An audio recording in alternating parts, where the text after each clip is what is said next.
This is Craig Marker for Breaking Muscle. Today we're going to be talking about the kettlebell swing, the two-handed swing and then the one-handed swing.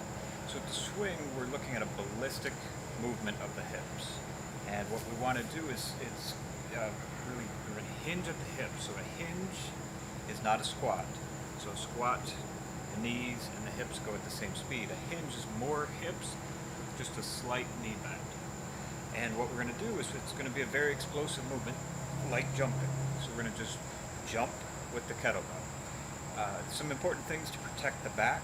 What I'm going to do, I'm going to approach the kettlebell with my shoulders back and down, and that's going to keep my shoulder blade locked.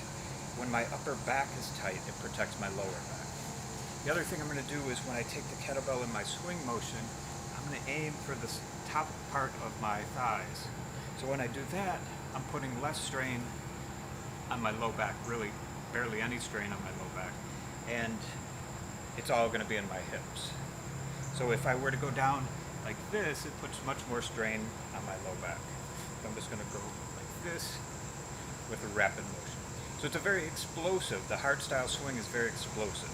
It's different than the GS, the Gyrovic sport, which is an endurance type of event. They're going to be focusing more on being efficient with movements. This, every rep I do, I want it to be very powerful and strong. So here are a few two-handed swings.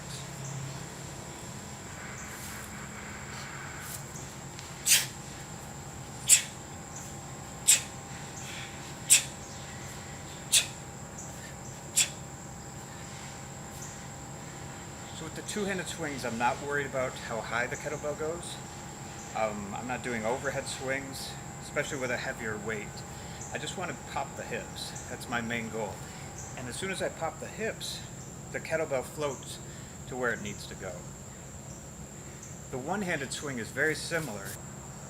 So with the one-handed swing, I'm going to do the same movement as I do with the two-handed swing, except I'm just going to remove one hand.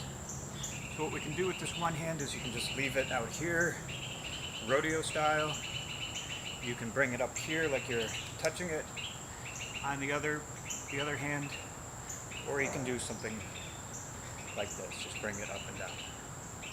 So with the one-handed swing, what I don't want to do is unpack the shoulder.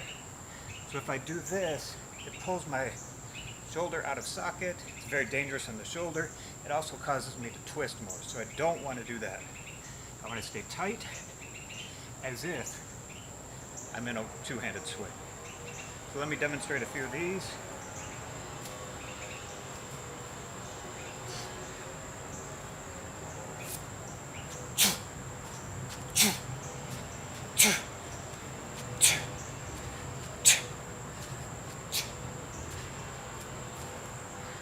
So again, with all of these hardstyle swings, we want each one to be as ballistic as possible and to be an expression of our ballistic strength.